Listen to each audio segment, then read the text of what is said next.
और रावण के बीच में जो प्रथम दिन का युद्ध है उसका वर्णन निराला जी ने इस कविता के माध्यम से प्रस्तुत किया है। राम और रावण के बीच में प्रथम दिन के युद्ध में राम और रावण दोनों सेनाएं टक्कर से लड़ी, लेकिन कहीं न कहीं जो रावण की सेना थी राम की सेना पर भारी पड़ने लगी। राम की सेना निराश होकर के अपने खेमे की तरफ लौट रही थी और रावण की सेना में अट्टहास की ध्वनि हो रही थी, अहंकार की ध्वनि हो रही थी। अहंकार सदैव हंसता है, वह तब जब सत्य के खिलाफ वह युद्ध करता है तो वह और हंसता है। दोनों सेनाएं अपने अपने खेमे में पहुंच जाती हैं। राम की जो सेना है वह निराश, हतप्रभ, लहूलुहान बंदर सेना सब बैठे हुए हैं, विभीषण बैठे हुए, राम बैठे हुए, हनुमान, लक्ष्मण सब बैठे हैं। वहां राम निराश है। विभीषण ने कहा कि इस प्रकार से आपका निराश होना शोभा नहीं देता। अगर आप निराश हो जाएंगे सेनापति तो वानर सेना अपने आप निराश हो जाएगी। राम तो राम है, राम कुछ देर शांत होते हैं, फिर उसके बाद बोलते हैं निराश होने का कारण यह नहीं है, निराश होने का कारण यह है उधर से रावण की तरफ से दुर्गा स्वयं युद्ध करने के लिए चली आई है। हम रावण से तो युद्ध कर सकते हैं लेकिन हम दुर्गा से युद्ध नहीं कर सकते। यह बात सुन करके जामवंत ने कहा कि जब दुर्गा की उसने आराधना की, साधना की और दुर्गा को अपने पक्ष में कर लिया तो आराधन से दृढ़ होकर आप भी दुर्गा की उपासना करिए, आराधना करिए और दुर्गा को अपने पक्ष में आप मिलाइए। राम को तुरंत स्मरण याद आ जाता है। उन्होंने हनुमान जी से कहा कि जाके देवी जल सरोवर से 108 पुष्प कमल लेकर आइए।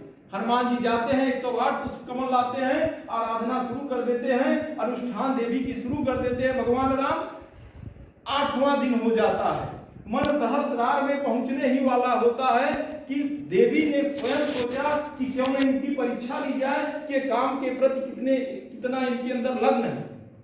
108वां कमल जैसे ही चढ़ाने वाले थे, देवी ने चुपके से आई और फूल लेके कमल का निकल गई। वहां पर राम हतप्रभ निराश हो जाते हैं, दुखी हो जाते हैं, जानकी उद्धार सिया का हो न सका। वे अपने मन में सोचते हैं कि मैंने आपके लिए कुछ कर नहीं पाया, लेकिन एक और मन था जो न थका। 2 मन व्यक्ति के अंदर होता है, दूसरा मन थकने वाला नहीं होता है। तुरंत उनको याद आया कि मेरी माँ बचपन में मुझे राजीव नयन कहती थी। अरे एक फूल नहीं, मेरे पास 2-2 कमल का फूल है। और जैसे उन्होंने तुड़ीर से बाण लिया और अपने आंखों को देने हुए वाले थे, वैसे ही माँ दुर्गा प्रकट हो गई और भगवान राम के शरीर में प्रवेश कर गई। होगी जय हे पुरुषोत्तम नवीन कहती हुई देखिए कविता भी देखिए। और यह जो कविता है वह बांग्ला भाषा की रचना कृतिवास रामायण से ली गई है और निराला जी ने इसमें अपने मौलिक कल्पनाओं का प्रवेश करके नए कलेवर के रूप में इस कविता को प्रस्तुत किया है। रवि हुआ अस्त ज्योति के पत्र पर लिखा अमर, रह गया राम रावण का अपराजेय समर, लौटे युगदल राक्षस पदतल पृथ्वी टलमल, बिंद महोल्लास से बार बार आकाश विकल, वानर वाहिनी खिन्न लख निज पति चरण चिन्ह, चल रही शिविर की ओर स्थविर दल ज्यों विभिन्न। रवि हुआ अस्त, शाम के समय सूर्य अस्त हो जाता है। ज्योति के पत्र पर लिखा अमर, रह गया राम रावण का अपराजेय युद्ध। अपराजेय, इसमें कोई विजय नहीं हुआ, यह निश्चित नहीं हो पाया कि कौन जीत किसकी हुई, किसकी हार हुई। ज्योति के पत्र पर लिखा अमर, उस दिन के इतिहास में यह लिखी हुई बातें अमर हो गई। यहाँ ज्योति के पत्र का मतलब हुआ उस दिन के इतिहास में जो यह लिखा गया यह अमर हो गया। लौटे युगदल राक्षस पदतल पृथ्वी टलमल, लौटे युगदल दोनों सेनाएं अपने अपने शिविर की तरफ चल देती हैं। राक्षस पदतल पृथ्वी टलमल, और राक्षसों के चलने से जो पृथ्वी है वह कंपित हो जाती है, कांपने लगती है।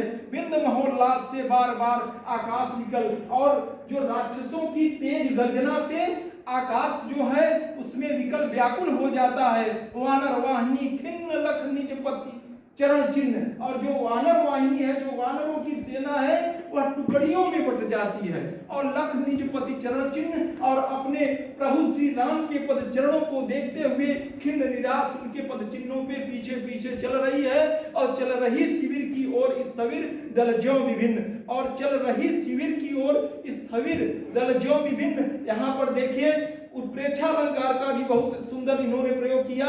स्थविर दल ज्यों विभिन्न, चल रही शिविर, और अपने शिविर की ओर जिस प्रकार से बौद्ध भिक्षु चलते हैं उसी प्रकार से आगे बढ़ती चली जा रही थी। राम का विश्रानन देखते हुए कुछ क्षण हे सखा विभीषण बोले, आज प्रसन्न वदन वह नहीं देखकर जिसे समक वीर वानर भल्लुक विगत श्रम हो पाते जीवन निर्जर रघुवीर तीर सब वही पूर्ण में है रचित। राम के निराश मुख को देखते हुए कुछ क्षण के बाद विभीषण ने कहा कि आज प्रसन्न वदन वह नहीं, आज आपके मुख पर वह प्रसन्नता नहीं है जिसे वानर भालू देख करके परिश्रम से छुटकारा पाते थे और हो पाते जीवन निर्जन और नए जीवन को प्राप्त करते थे। रघुवीर तीर सब वही पूर्ण में है रचित। अरे एक दिन के युद्ध में युद्ध का फैसला थोड़ी हो जाता है, हार जीत का फैसला थोड़ी हो जाता है, वही तीर है, वही सब कुछ है। राम तो राम है, राम कुछ देर शांत रहते हैं, उनके ऊपर विभीषण के बातों का कोई प्रभाव नहीं पड़ता। थोड़ी देर के बाद कोमल स्वर में वह बोलते हैं, कुछ क्षण तक रहकर मौन सहज निज कोमल स्वर बोले, रघुमण मित्रवर विजय होगी न समर। यह नहीं रहा नरवानर का राक्षस से रण, उतरी पा महाशक्ति रावण से आमंत्रण। अन्याय जिधर है उधर शक्ति, कहते छल छल हो गए नयन, कुछ बूंद पुनः ढल के दिग्जल। कुछ क्षण तक शांत होने के बाद उन्होंने कहा कि हे मित्रवर, रघुमण हे मित्रवर, विजय होगी न समर। इस युद्ध में विजय नहीं हो सकती। क्यों?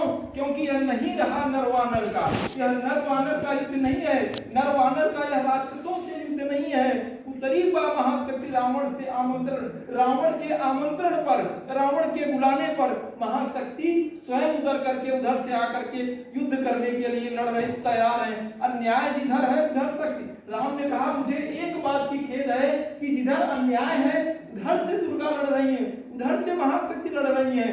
कहते छल छल हो गए नयन, कुछ बूंद पुनः ढल के दिग्जल। इतना कहते हुए उनके आंखों में आंसू छलछला आए, उसमें से कुछ बूंद धरती पर गिर गए। जामवंत ने कहा कि यदि रावण ने शक्ति की आराधना करके शक्ति को अपने पक्ष में कर लिया है तो आराधन दो आराधन से दृढ़ उत्तर। तो आप भी आराधना करिए और शक्ति को अपने खेमे में करिए, अपने पक्ष में करिए। चाहिए हमें 108 कप इंदिवर, कम से कम अधिक और हो, अधिक और सुंदर। तुरंत राम ने कहा हनुमान जी से कि जा करके देवी दल सरोवर से 108 पुष्प कमल आप लेकर के आइए, और यदि उससे अधिक है तो और अधिक सुंदर है। इस प्रकार से युद्ध होता रहा। 8वां दिवस मन ध्यान युक्त चढ़ता ऊपर, कर गया अतिक्रम ब्रह्मा हरिशंकर का अस्तर, हो गया विजित ब्रह्मांड पूर्ण देवता स्तब्ध, हो गए दग्ध जीवन के तप के समारब्ध, रह गया इंदिवर मन देखता पार, प्रायः करने हुआ दुर्ग जो सहस्रार, द्विप्रहर रात्रि साकार हुई दुर्गा छिपकर, हंस उठा ले गई पूजा का विप्र इंदिवर। 8वां दिवस था, एकदम जो मन था ध्यान युक्त था और दिन पे दिन ऊर्ध्वाधर ऊपर चढ़ता हुआ चला जा रहा था। कर गया अतिक्रम ब्रह्मा, और ब्रह्मा विष्णु शंकर के स्तर से भी वह काफी ऊपर निकल चुका था।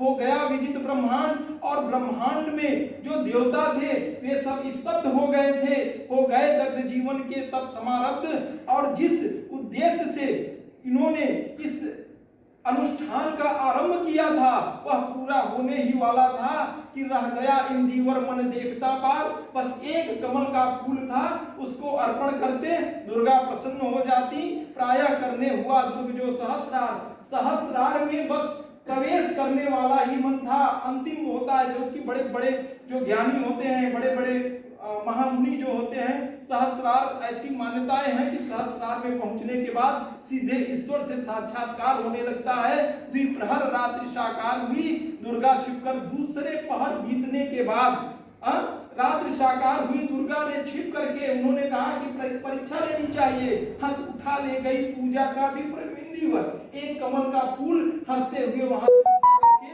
लेके चली गई। ये देखिए इस प्रकार से सहस्रार एकदम अंतिम अवस्था है, लोग पहुंचते हैं। यह अंतिम जब ध्यान में देखते चरण युगल राम ने बढ़ाया कर लेने को नील कमल, कुछ लगा न हाथ हुआ सहसा स्थिर मन चंचल, ध्यान की भूमि से उतरे खोले पलक विमल। देखा वह रिक्त स्थान है जब का पूर्ण समय, आसन छोड़ना सिद्ध भर गए नयन द्वय। दिख जीवन को जो पाता आया है विरोध, दिख साधना जिसके लिए सदा किया शोध। जानकी हाय उद्धार प्रिया का हो न सका, वह एक और मन था जो न सका, जो न थका, जो नहीं जानता दैन, नहीं जानता विनय। यह अंतिम जब ध्यान में देखते चरण युगल, और अंतिम जब था और ध्यान में राम पूरी तरह से ध्यान मग्न थे। चरण युगल दोनों मां दुर्गा भगवती के दोनों पैरों को देख रहे थे, और राम ने बढ़ाया कर लेने को नीलकमल, अभ्यस्त हो गए थे। एक मंत्र का उच्चारण करने के बाद हाथों को बढ़ाते थे और नीलकमल लेकर के दुर्गा मां के चरणों में रख देते थे। और जैसे ही उन्होंने हाथ बढ़ाया, कुछ लगा न हाथ, हुआ सहसा स्थिर मन चंचल, और उनके हाथ में कुछ लगा नहीं और हुआ सहसा स्थिर, और वह जो शांत मन था उसमें चंचलता आ गई। ध्यान की धूम से उतरे खोले पलक विमल, और जो देवी माँ के अनुष्ठान में ध्यान में मग्न थे, वहां से उन्होंने अपने वहां से नीचे उतरे और अपने पलकों को उन्होंने खोला। देखा वह रिक्त स्थान, वह जब का पूर्ण समय। उन्होंने देखा कि जहां पर उन्होंने कमल रखा था वह स्थान खाली है, और जब का यह अंतिम समय आ गया है। आसन छोड़ना असिद्ध, ऐसे समय में, अंतिम समय में आसन छोड़ना भी मना है। भर गए नयन द्वय, और उनके आंखों में आंसू भर आते हैं। क्यों आंसू भरते हैं? धिक जीवन जो पाता आया है विरोध। यहाँ पर निराला जी ने अपनी बात को राम के माध्यम से व्यक्त किया है कि धिक जीवन जो पाता आया है विरोध। ऐसे जीवन को धिक्कार है जो कि सदैव से केवल विरोध का सामना किया है। दिख साधना जिसके लिए किया शोध, और ऐसी साधना को धिक्कार जिसके लिए मैंने शोध किया। और अंत में उन्होंने कहा सीता के लिए, जानकी हाय उद्धार क्रिया का हो न सका। और आइए सर, जानकी हाय उद्धार का प्रिया का हो न सका, और हे सीते मैं आपका उद्धार नहीं कर सका। वह एक और मन रहा राम का जो न थका, जो नहीं जानता दैन, नहीं जानता विनय। प्रत्येक व्यक्ति के अंदर दो मन होता है। मनोविज्ञान में भी एक बाह्य मन होता है, एक आंतरिक मन होता है, और आंतरिक मन हर समय आपकी सहायता करती है। तो जो दूसरा मन था वह राम का थकने वाला नहीं था, वह नहीं जानता दैन, नहीं जानता विनय। यह है उपाय का उठे राम जो मंत्रित घन, कहती थी माता मुझे सदा राजीव नयन। दो नील कमल है शेष अभी, यह पूरा चरण करता हूँ देकर माता एक नयन। यह है उपाय का उठे राम जो यहाँ पर भी उत्प्रेक्षा अलंकार का प्रयोग किया गया है। राम जो मंत्रित घन, ऐसे उपाय जैसे ही उनके अंदर आता है, बादल के समान तेज गर्जना में राम कहते हैं कि माता मुझे सदा राजीव नयन। पिछली बातों का स्मरण होता है, माँ तो मुझे राजीव नयन कहती थी। दो नील कमल है शेष अभी तो मेरे पास दो नील कमल हैं, और यह पूरा चरण पूरा करता हूँ देकर माता एक नयन। हे माँ, मैं आपको एक नील कमल उसमें से दे करके अपने इस अनुष्ठान को पूर्ण करता हूँ। ले अस्त्र वाम पर दक्षिण कर दक्षिण लोचन। उन्होंने बाएं हाथ से अस्त्र लिया और दाहिने हाथ में रख करके दक्षिण लोचन, दक्षिण आंख, दाहिनी आंख को भेंट करने ही वाले थे, अर्पित करने वाले ही थे, को उदय हो गए सुमन। और वहां पर कमल देने ही वाले थे कि वहां मां भगवती प्रकट हो जाती हैं और कहती हैं कि होगी जय हे पुरुषोत्तम नवीन, कह महाशक्ति राम के वदन में हुई लीन। और मां भगवती प्रसन्न होने के बाद कहती हैं कि आपकी ही विजय होगी हे पुरुषोत्तम, पुरुषों में उत्तम नवीन, आपकी ही विजय होगी। क्या कहते हुए राम के बदन में, शरीर में दुर्गा स्वयं लीन हो गई। उधर रावण के आमंत्रण से दुर्गा उसकी तरफ से लड़ रही थी, लेकिन राम के शरीर में प्रवेश होने का मतलब उनका बल दुगुना, राम की शक्ति, दुर्गा की शक्ति। दूसरी बात यहाँ उन्होंने कहा हे पुरुषोत्तम नवीन, कहीं न कहीं उस समय हमारा भारत देश परतंत्र था। यह महात्मा गांधी के लिए भी उन्होंने कहा कि निश्चित रूप से आपकी ही विजय होगी। प्रतीकात्मक अर्थ है। और इसमें देखिए थोड़ा सा एक दो जगह टर्निंग पॉइंट हुआ है। समग्रतः यह कहा जा सकता है कि वह एक और मन रहा राम का जो न थका इस कविता का टर्निंग पॉइंट था। नाटकीयता का क्लाइमेक्स एक बिंदु है। इस पंक्ति से पहले कविता ट्रेजेडी की तरफ जाती हुई प्रतीत होती है, किंतु इस पंक्ति के बाद फलागम के मार्ग पर अग्रसर हो जाती है। इस विश्लेषण से स्पष्ट है कि वह एक और मन रहा राम का जो न थका वह पंक्ति है जिसने कथानक का सबसे व्यापक तौर पर प्रभावित किया है। अतः इस पंक्ति को कविता का केंद्रीय संवेदना भी माना जा सकता है। इनकी एक और कविता है सरोज स्मृति। सरोज स्मृति कविता इनकी पुत्री